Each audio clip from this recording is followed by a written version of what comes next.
Now we're going to see more undecidable problems.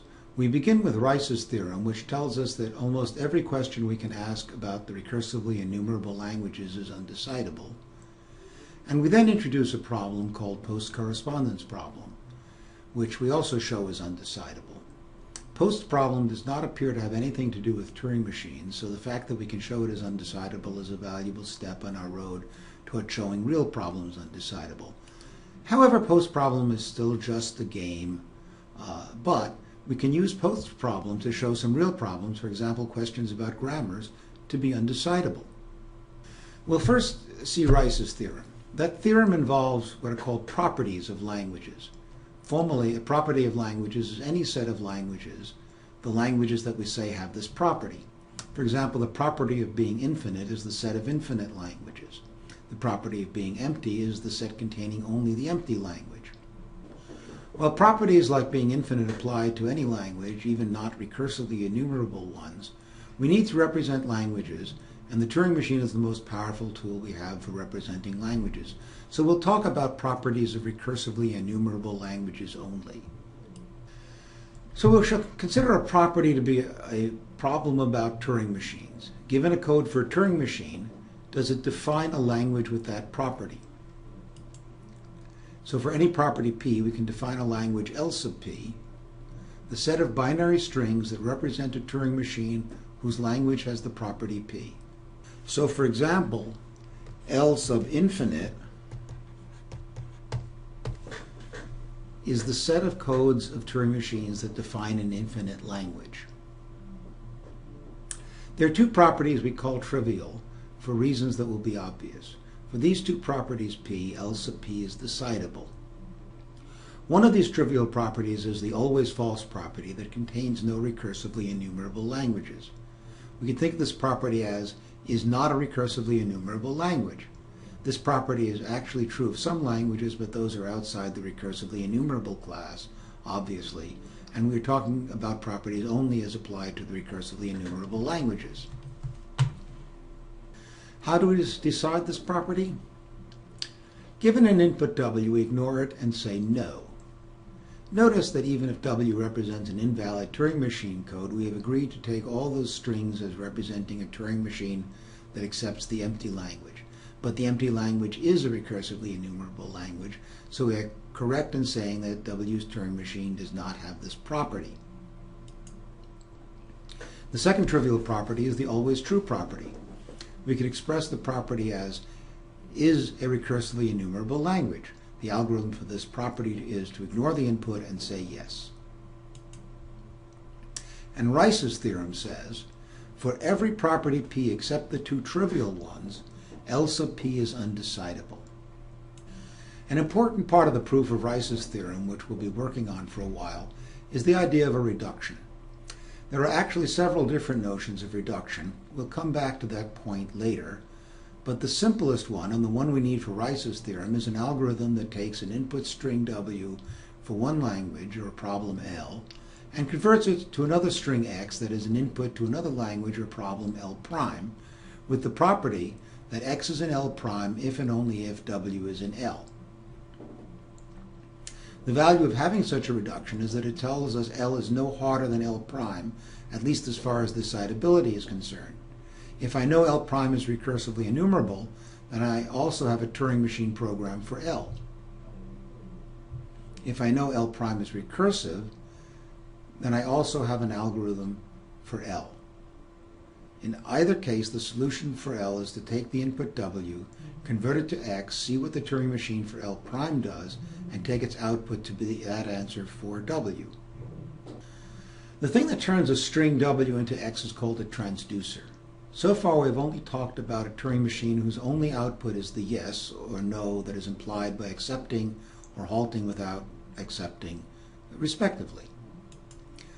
But we can get other kinds of output from a multi-tape Turing machine if we designate one of its tapes to be the output tape and regard what is written there when the machine halts as its output. We could, for example, imagine such a transducer that takes W on its input tape and writes X on its output tape and then halts. So if we reduce language L to L prime using such a transducer, and L prime is decidable, that is, there is an algorithm to test membership in L prime, then there is also an algorithm for L. That is, we start by applying the transducer to input W and producing output X. We apply the algorithm for L prime to input X and decide whether or not X is an L prime. Either way, the algorithm renders a decision, either yes or no. And these two steps form an algorithm for L. The whole thing takes input W and tells us whether or not W is an L. We sometimes see a reduction used to discover an algorithm for L, but the more important use of the idea is in the contrapositive. If we already know that there is no algorithm for L, then there cannot be any algorithm for L prime. That's how we're going to use reductions. We'll take one problem that we may not be interested in, but that we know is undecidable, and reduce it to another problem that we are really interested in, but whose status we don't yet know, and then we will conclude that the second problem is also undecidable. Moreover, when we get to intractability, or the theory of NP-completeness, we'll be using reductions that are fast to argue that a problem like L prime can't be solved faster than the problem L. There are more powerful forms of reduction that let us reach the same conclusion. That is, if there is an algorithm for L prime, then there is an algorithm for L. We actually saw one example of a more complex reduction where we started by assuming that there was an algorithm for L sub u, the universal language, and showed how we could then construct an algorithm for LD which we know does not exist. However, the hypothetical algorithm we constructed for L sub d involved more than just turning one string into another. We first had to check whether the input W was a well-formed code for a Turing machine, and if not, we answered the question directly. Moreover, after doing a transduction where we turned input W into W111W, we had to complement the answer that we got from the hypothetical algorithm for L sub u. That is, we turned a yes answer into no, and vice versa. In the simple version of reduction, we are not allowed to modify answers in this way. We have to take whatever answer we get. We'll revisit this issue of more general kinds of reductions when we talk about NP-completeness. There, the simple reduction is called a Karp reduction, and more general kinds of reductions are called Cook reductions. Steve Cook and Richard Karp, by the way, were the people who made the earliest contributions to NP-completeness theory. We're now ready to prove Rice's theorem. The idea is that we can reduce L sub u to L sub p for any non-trivial property p. Then, since we know L sub u is undecidable, it follows that L sub p is undecidable. Here's how we reduce LU to LP. The input to LU is a Turing machine M and an input W for M. The output will be the code for a Turing machine M prime. That is at least the right form, since LP is a set of Turing machine codes, those for which the language of the machine has property P. Of course, for the transduction from M and W to M prime to work, we must arrange that M prime has property P if and only if M accepts W. That is, M prime is an L sub P if and only if M and W is an L sub U. We'll design M prime to be a two-tape machine. On the first tape, M prime simulates another particular Turing machine which we'll call M sub L on its own input, say X. On the second tape, M prime simulates M on W. It is important to understand that M prime has only its own input X, which the transducer does not deal with, or C. The transducer knows about M sub L. It is built into the design of the transducer. The transducer gets to see the code for M and the string W, that is on its own input. Thus, the transducer can build both the moves of M and the input W into the transition function of the machine M prime, that is its own output. None of M sub L, or W is input to M prime. We're going to assume that the empty language does not have property P. If that is not the case, then consider the complement of P, say Q. Surely the empty language then has property Q, but if we could prove that Q were undecidable, then P also must be undecidable. That is, if LP were a recursive language, then so would be LQ, since the class of recursive languages is closed under complementation. So let L be any language with property P. We know L exists because P is not trivial. Also, let M sub L be the Turing machine that accepts L. Here's how M prime behaves. To begin, M prime writes W on its second tape. It can do that because the transducer seeing W generates a sequence of states that write W one bit at a time. M prime, from its start state, enters each of these states in turn. Then M prime moves the tape head for tape 2 to the left end, goes to the start state of M and simulates W on input W. Again, M prime can do that because the transducer sees both M and W and makes the transition function of M part of the transition function of M prime. Suppose during the simulation of M on W, M enters an accepting state. Then M prime goes to the start state of M sub L and simulates M sub L on the input X to M prime, which has been just sitting there on tape 1 being ignored so far. Where does M prime get the transition function for M sub L? M sub L is a particular Turing machine, one that accepts a language L with property P. Thus, the transducer itself can be designed so that it writes the transitions of M sub L out as part of the transition function of M prime. If M sub L accepts the input X, then M prime enters an accepting state. If M sub L never accepts X, neither does M prime. Thus, if M prime ever gets to the stage where it simulates M sub L, then M prime accepts the same language as M sub L does, that is L. But if M does not accept W, then M prime never gets to the stages where it simulates M sub L, and therefore M prime accepts nothing. Here's a picture to help us remember what M prime does. It first simulates M on input W. So far, M prime's own input, X, is ignored.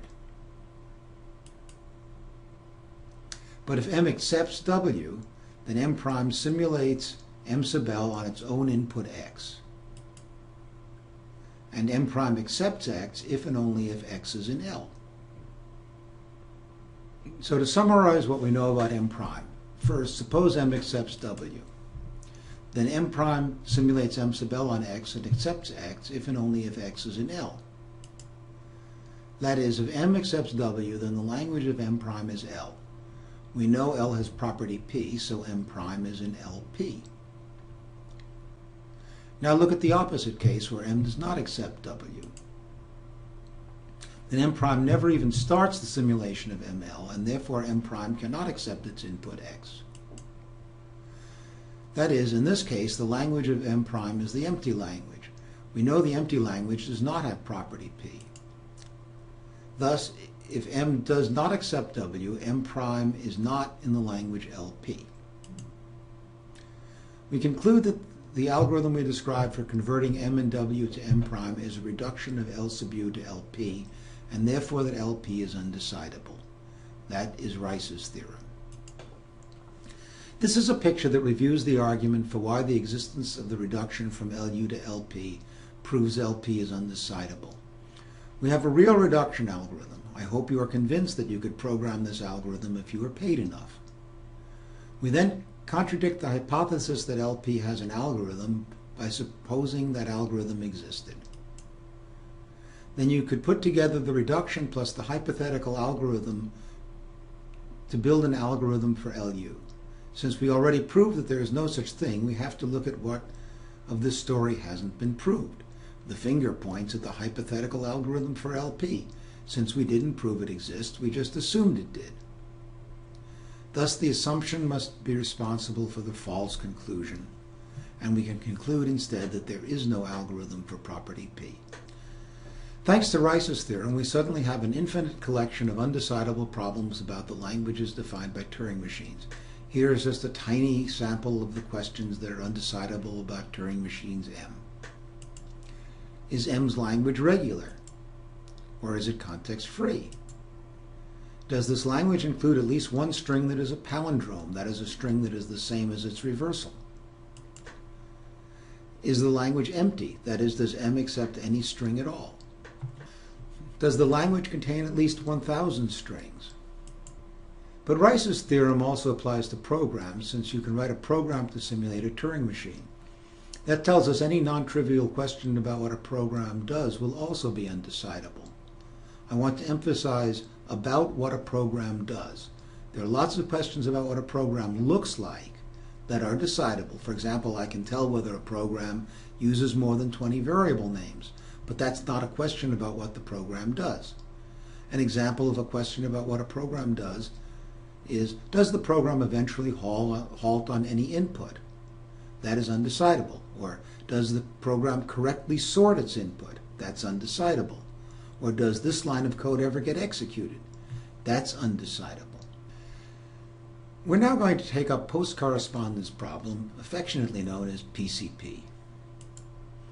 PCP is the first example of a problem that is undecidable yet doesn't involve Turing machines or programs, which are really the same thing.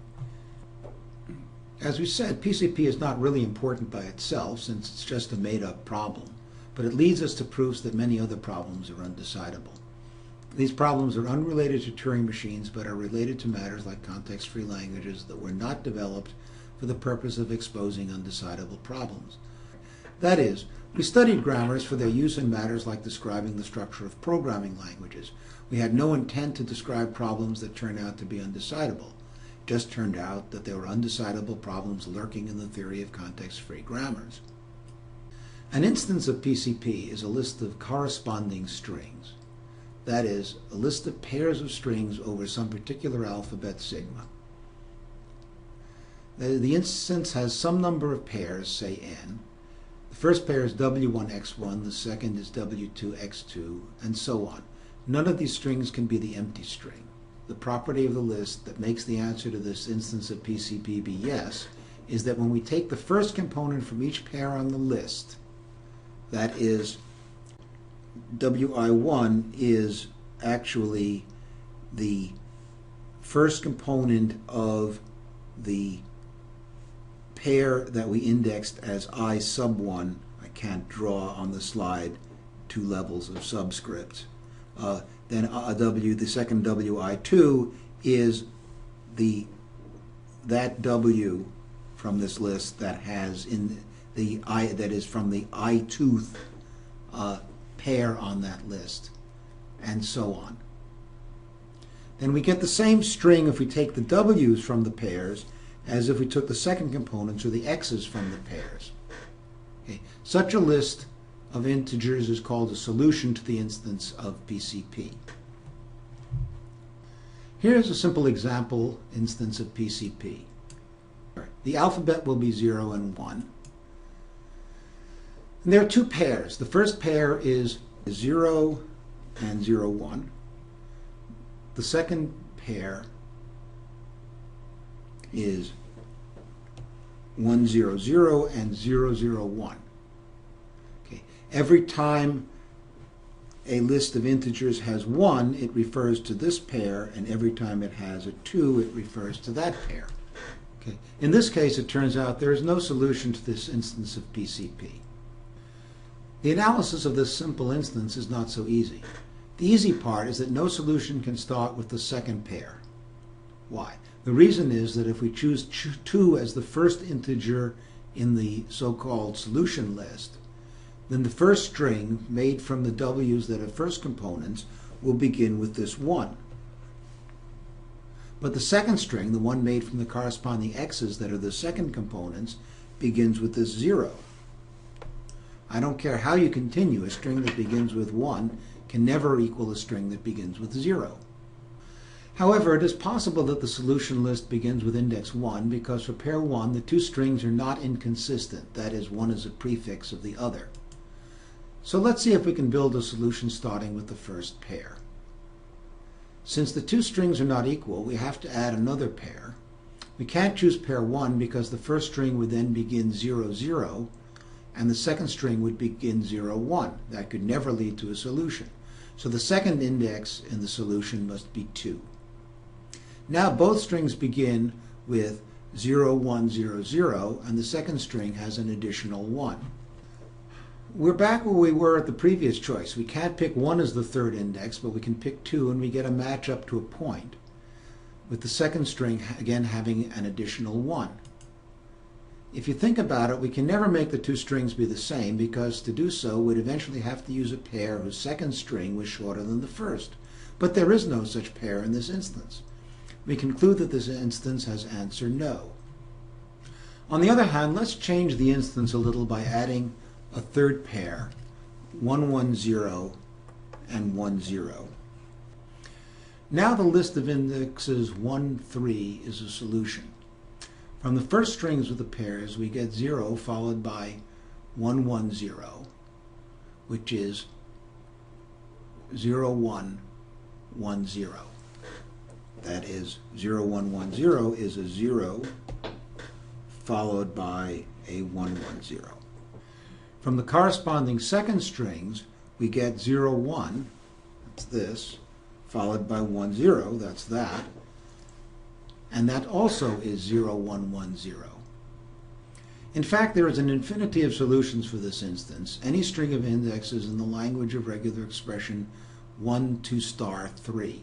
That is, after the 1 we can use pair 2 any number of times, including 0 obviously, and finally use the pair 3. So here's the plan for proving PCP is undecidable.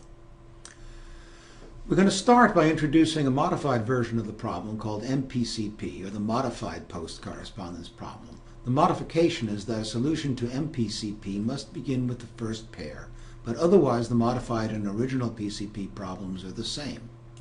We'll show how to reduce L sub u, the universal Turing machine language, to MPCP, and then we'll show how to reduce MPCP to P sub p. In fact, this part is easier, so we'll do it first. Just to get the distinction between PCP and MPCP clearer, observe that if we treat the list of 3 pairs from our previous example of PCP as an instance of MPCP, then the answer is yes. The reason is that there is a sequence of indexes beginning with 1, say 1, 3, that produces equal strings from the first and second components of the pairs. But we can reorder the pairs, say by putting 110 and 10 first. As an instance of PCP, order of pairs doesn't matter. There is still a solution. But as an instance of MPCP, there is now no solution. Any solution would have to begin with index 1, but then the first of the 2 strings would begin 110, and the second would begin 10.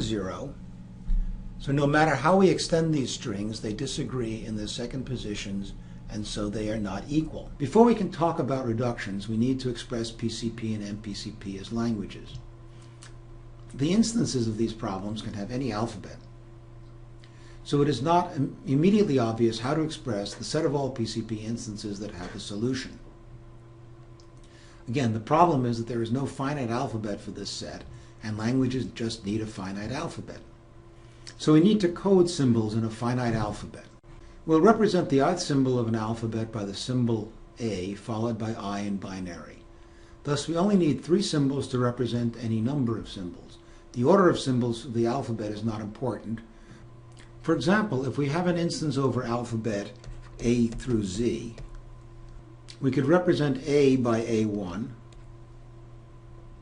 B by A10, and so on.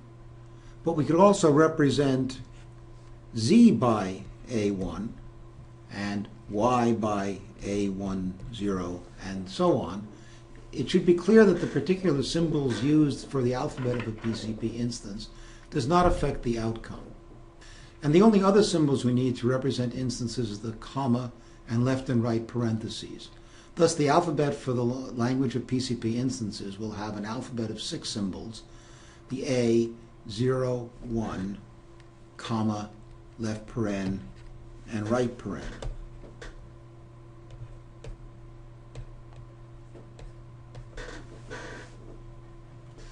Now that we have a finite alphabet for coding instances, we can define 2 languages. L sub PCP, the language of coded instances of PCP that have a solution, and L sub MPCP is the same for the modified problem. Now we can do the reduction of MPCP to PCP. We'll describe the transformation only, but you should be able to visualize the process being performed by a Turing machine transducer. Our input is an instance of MPCP. The output instance of PCP will use the same alphabet as the input instance, plus 2 new symbols, the star and the $sign.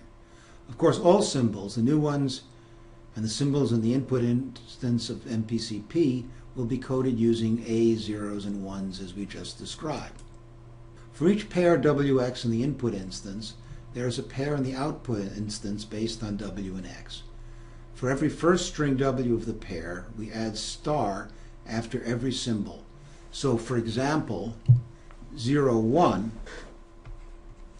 becomes 0 star 1 star. And for X, the second string of the pair, we instead add a star before every character. So for example, 1, 1 becomes star 1 star 1. The output instance also has a new pair unrelated to any input pair. This pair is $ paired with star $. And the output also has a second pair based on the first input pair. This pair has stars placed after the symbols of the first string and before the symbols of the second string, just like in rules 1 and 2 on the slide. But the first string also has a star at the beginning. So for example, the pair 0, 1 paired with 0 would become star 0 star 1 star paired with star 0. Here's an example. On the left is the instance of MPCP that is input to the transducer. On the right are those pairs with the added stars. Notice that for each pair, the stars come after the symbols on the first string and before the symbols on the second string. And we always add this pair, which will serve to make the strings of the PCP instance match when there is a solution to the MPCP instance. Its job is to add the missing star to the second string. And this pair also comes from the first pair. It is just like the first pair of the PCP instance, except for the star at the beginning of the first string. Notice that this is the only pair in the entire PCP instance where both strings start with the same symbol. For example, this pair has 0 as the first symbol of the first string and star as the first symbol of the second string. Okay. All these pairs have second strings that begin with star and a first string that begins with 0 or 1. Suppose the MPCP instance has a solution, a sequence of indexes that yield string W when we use the first strings in the pairs and the same string W when we use the second strings. Then we can get a solution to the constructed PCP instance. In this case, the solution string will be W padded with stars before each symbol of W and also at the end followed by the $. For example, if W is 101, then the PCP instance's solution is star 1 star 0 star 1 star $. To get the PCP solution, we use the same sequence of indexes as in the solution to the MPCP instance with two exceptions. First, we use the index of the special pair as the first index. Recall this pair was constructed from the first pair of the MPCP instance with the extra star. And we also add to the solution of the PCP instance the index of the ender pair star $, and $, to the end of the list of indexes. Thus, a solution to the input MPCP instance means that the output PCP instance also has a solution. But the other direction also holds. If the PCP instance has a solution, we can modify it to get a solution for the input MPCP instance. The first index in the PCP solution must be the special pair because that's the only pair of the PCP instance where both strings start with the same symbol. To change this index to 1, the index of the first pair of the MPCP index. Leave all the other indexes unchanged, but remove from the PCP solution the last index, which must be the index of the ender pair. Why? That's the only pair where both strings end with the same symbol. Thus we've shown that the answer to the questions, does the input MPCP instance have a solution, and does the output PCP instance have a solution, are the same. That means we have a valid reduction from MPCP to PCP. If we can prove MPCP is undecidable, which we'll do next, then we have a proof that PCP is also undecidable. So our next task is to show how to reduce L sub u to MPCP. Given an instance m and w of L sub u, we'll convert this to an instance of MPCP whose only possible solutions yield strings that represent the sequence of IDs that m enters when its input is w. More precisely, suppose this sequence is a sequence of IDs that m enters, starting with the initial ID with input w. Then any solution to the constructed MPCP instance will yield a pair of strings that begin with the sequence of IDs separated by pound signs. However, until m enters an accepting state, when we look at the two strings of the partial solution, one formed from the first strings of the indexed pairs and the second from the second strings of the indexed pairs, the second string will always be a full ID ahead of the first string. Only if m accepts will we be able to choose pairs that make the first string grow faster than the second and eventually make the two strings become identical. We're going to assume, as we can, that the Turing machine m from the input to L sub u has a semi-infinite tape and never moves left from the initial head position. That is, given the actual binary string representing m, we can modify the represented machine to mark its left end of tape, as we did when we described the construction of a Turing machine with a semi-infinite tape from one that had a two-infinite tape. Then we can perform the reduction on the new Turing machine that we know does the same as m rather than on m itself. However, in what follows, we will continue to refer to the input machine as m.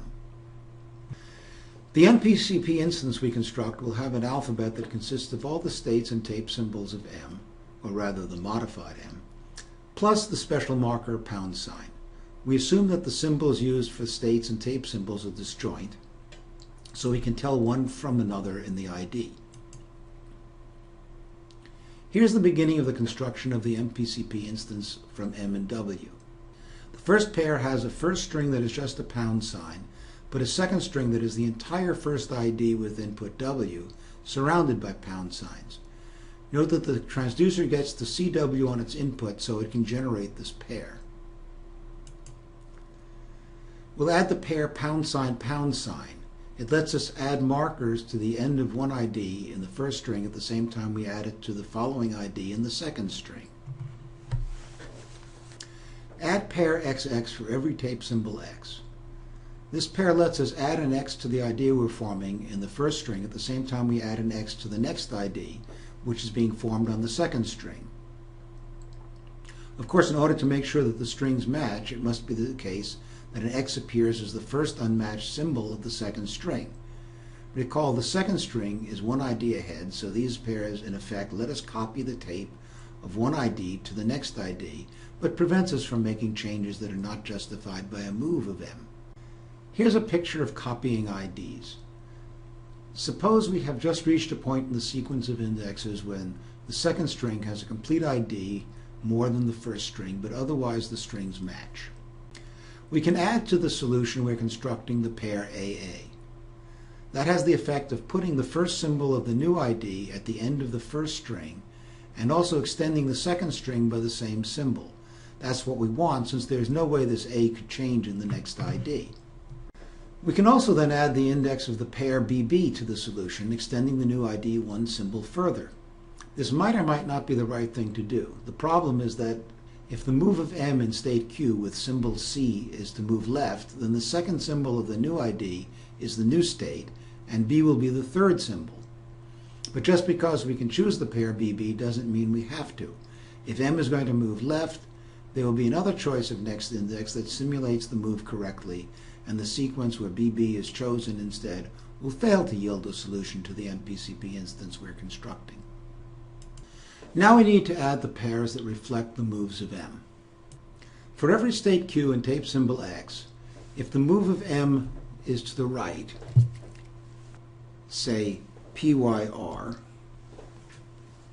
we have a pair in which Q to the left of X, that's this, can be replaced by a P to the right of Y. That correctly reflects the change in ID that occurs at the rightward move. And if the move is to the left, then we have a family of pairs, one for each symbol Z that could appear to the left of the state. Note that we arranged that M can never move left from its initial position, so there is no possibility that the state is at the left end of the ID if M moves left. So if the leftward move has state Q and symbol X replaced by state P and symbol Y, then for every Z there is a pair that puts P to the left of the Z and replaces the X by the Y. One other possibility is that in the current ID, the state is at the right end of the ID, scanning a blank we've never visited before. If so, the state will actually be to the left of the pound sign. Okay, and the pairs are almost the same, but when constructing the second string, we should imagine an extra blank in front of the pound sign. The blank is replaced by the new symbol Y, of course. Following our previous example, suppose that in state Q, scanning C, M does indeed move right, going to state P and writing E in place of C. Had M moved left in that situation, the sequence of pair choices would be dead in the water, unable to continue. However, in that case, we could have chosen not to use the pair BB, but instead use a pair that incorporated the left move and handled the B properly. In this case, we have a pair with QC as the first string, so we can match the string on the bottom. It also extends the bottom string with EP, reflecting a move of M. Once the move has been handled, we can just match symbol against symbol. Here the pair DD is used. And once we are at the end of the ID, we use the pair of pound signs to separate the IDs, and we're now ready to continue the sequence of pair choices to copy the new ID, which is ABEPD, and make it changed by another move. But we need some more pairs in the MPCP instance so that in case M accepts, we can find a solution. Note that if M never accepts, then only the rules given so far can ever be used, and these can never lead to a solution because the second string is always one ID longer than the first. However, if M enters a final state F, then it is possible for the F to, we'll say, eat the neighboring symbols of an ID. We no longer have real IDs of M, but it doesn't matter. We've simulated M enough to know that M accepts W, and our only concern then is to make sure that there's a solution to the MPC instance based on M and W. Thus, we add to the instance of MPCP pairs XFYF, FYF, and XFF for all tape symbols X and Y. Using these pairs, together with pairs of the form XX to copy parts of IDs as we have done, we eventually get to an ID that is only the state of F. Of course, that isn't an actual ID of M, but it doesn't matter anymore. And one more pair, F pound pound, paired with the pound sign, will end the two strings being formed, making them the same and yielding a solution to the MPCP instance. So here's an example where M has entered the final state F, and a sequence of choices, either copying a symbol or allowing F to eat the adjacent symbol or symbols, eventually leads to identical strings. So here's what it looks like. Well, we'll just have to copy that A, but now the F can in effect eat the B and C adjacent to it. We have to copy the D, we have to copy the E, we have to copy the pound sign. Now the F can eat the A and the D, but we have to copy the E, we have to copy the pound sign. Now F doesn't have anything that it can eat to its left, but it still will eat the E. And finally, copy the pound sign, and now F pound pound paired with pound makes everything evened up, and we have our solution. Now we know that PCP is undecidable because we successfully reduced L sub U to its own language, M sub PCP. And we're going to reduce PCP to the problem, is a context-free grammar ambiguous? Then, for the first time, we'll have an undecidable problem that arose naturally. That is, not because we were looking for undecidable problems. Before we can talk about any problem involving grammars, we need to find a code for grammars using a finite alphabet, just as we did for PCP. So to start the encoding of grammars, let's represent the ith terminal by symbol A followed by I in binary. That may look like we're thus forgetting what the actual terminal symbols are, but since we're interested in ambiguity, we can rename the terminals any way we like as long as we don't name two terminals the same, and the ambiguity or unambiguity of the grammar will not change. Then we'll represent the ith variable by capital A followed by I in binary. We will assume that A1 is always the start symbol. The right arrow between the head and body of a production will be represented by itself. Likewise, the comma separating productions and the symbol epsilon will represent themselves. For example, this grammar is represented by this string right here. The bar connecting alternative bodies for S has been expanded so that there are two separate productions. This represents S goes to 0S1, and this much represents S goes to capital A. Finally, this represents capital A goes to little c. Suppose we have a PCP instance with k pairs, and let the ith pair be wi, xi. We need k index symbols to represent the numbers of the pairs, and we'll use A1 through AK, which we may choose to be symbols that do not appear in the PCP instance itself. Notice that we're going to talk about reducing an uncoded instance of PCP, so it can have any alphabet, to an uncoded grammar, which also can have any symbols. However, the process we describe really takes place with all the symbols coded in the manners we have described. It is easier to follow the construction in the uncoded form, so that's what we'll do.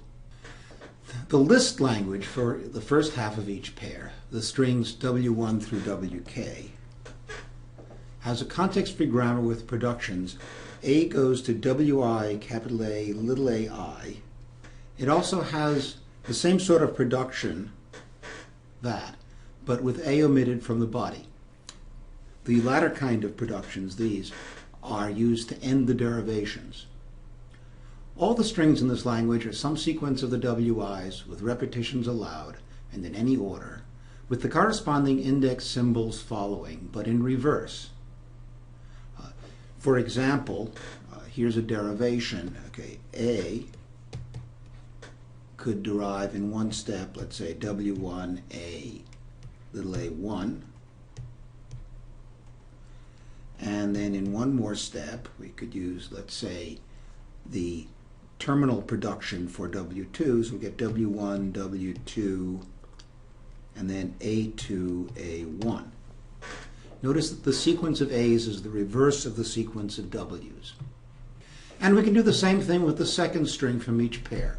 We'll use variable B and xi's in place of wi's, but the idea is the same.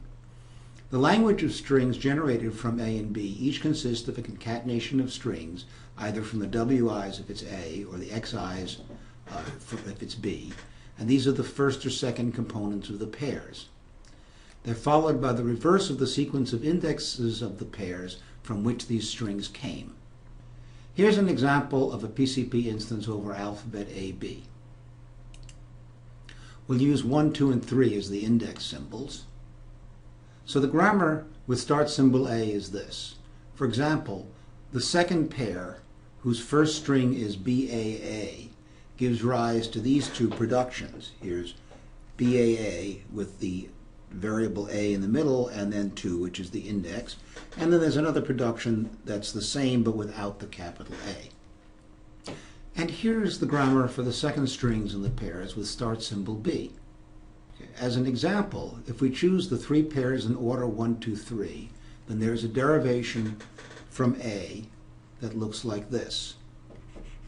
So A, use the first choice, that's this production. Then we'll use the second choice, which is this production, and that gives us A, B, A, capital A, the 2 and the 1. And then we'll use the third pair, but we want to end it, so we'll use that production, and that gives us A, B, A, B, A, sorry, B, B, A. That's that. And then 3, 2, 1. We're now ready to show how to reduce PCP to the ambiguity problem. Given the PCP instance, construct the two list languages with a variable A for the first strings of the pairs and B for the second strings of the pairs. Then add the productions S goes to A and S goes to B. Of course, S is the start symbol of the grammar. Okay. We'll show the resulting grammar is ambiguous if and only if there's a solution to this instance of PCP. But first, let's look at an example that should actually expose how the proof in general works. Okay. Here's the grammar constructed from the PCP instance that we saw earlier. It is the sets of A productions and B productions we saw plus the two productions for S. Okay, notice there is a solution 1, 3. That is, the first pair was A, A, B, and the third pair was B, B, A with B, A. When we take the first strings of each pair, we get A, B, B, A. This followed by that. And when we take the second strings of each pair, A, B, and B, A, we also get A, B, B, A. And this common string followed by the index string in reverse, which is that, will have two leftmost derivations, one starting with A and the other starting with B. Here is the derivation starting with A, and here's the derivation starting with B. So here's the proof this construction is a correct reduction from PCP to ambiguity. First, suppose the PCP instance has a solution, say represented by the sequence of index symbols A1 through AK. Note there can be repeats in this sequence.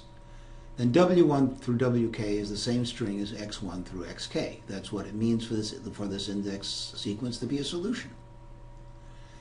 Then there are two leftmost derivations of the string that is W1 through WK, or equivalently it's X1 through XK, that is followed by AK down to A1. One starts with S goes to A, and the other starts with S goes to B.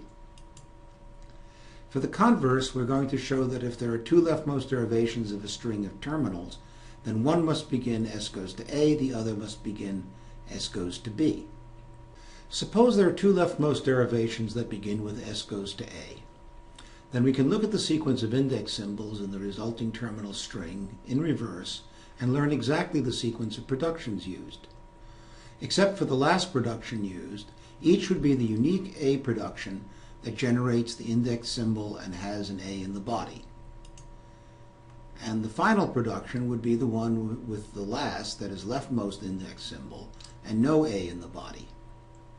The same idea works for derivations that start with S goes to B.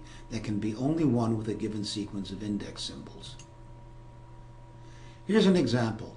If the derivation starts with S goes to A and produces a terminal string with index sequence 2, 3, 2, 1, then here's what the derivation of parse tree has to look like. Okay. First of all, we start with A. The first production used must generate the 1 at the right end, and we need to keep the A, so this is the only choice. So we've generated W1 off to the left of the A. The next index symbol from the right end is a 2, so we have to use this production. Again, we still need to keep that A there because we have more index symbols to go. Then the third from the left index symbol is 3, so this is the production we have to use.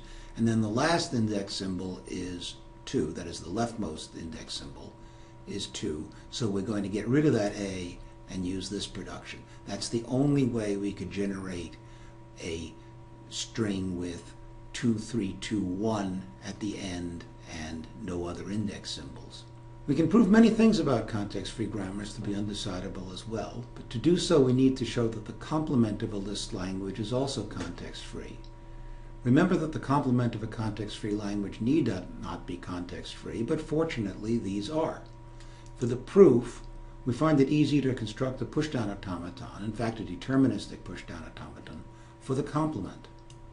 The PDA we construct will start with a bottom marker on its stack. At first, some symbols from the PCP instance, not indexed symbols, will appear. The PDA simply pushes them onto the stack. After the first index symbol arrives, start checking that the proper strings appear on the stack. That is, if we see an index symbol AI, then check that the proper WI appears on the stack with the right end of WI at the top. The PDA pops all the symbols of WI if so. Note that we're assuming this is the complement of the list language based on the first components. If it is for the second components, we'll check that XI appears on the top of the stack, again with the right end at the top. What we seem to be doing is accepting the list language itself rather than the complement, but I didn't tell you when the PDA accepts.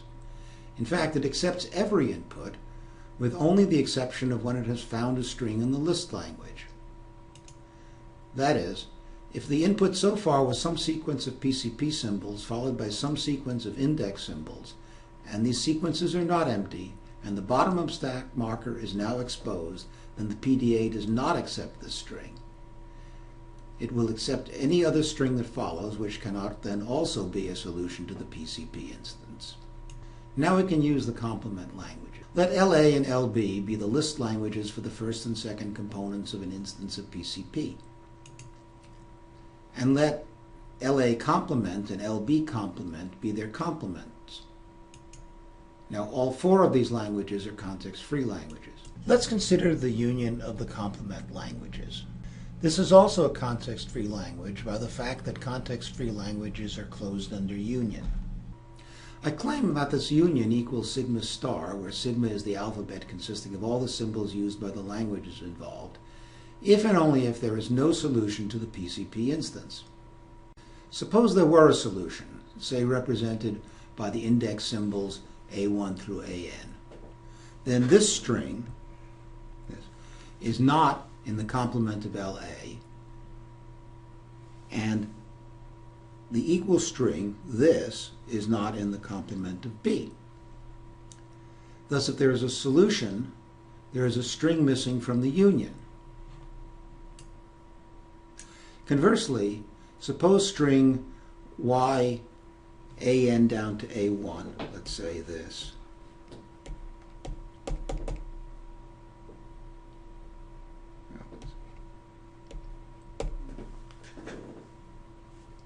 is missing from the union. That means Y is the string you get by using indexes A1 through AN and taking the first strings from the index pairs. And it's also the string you get by doing the same with the second pairs. That means A1 through AN is a solution to the PCP instance. We have now reduced PCP to the question, is a given context-free language equal to all strings over its terminal alphabet? Thus, this problem is undecidable.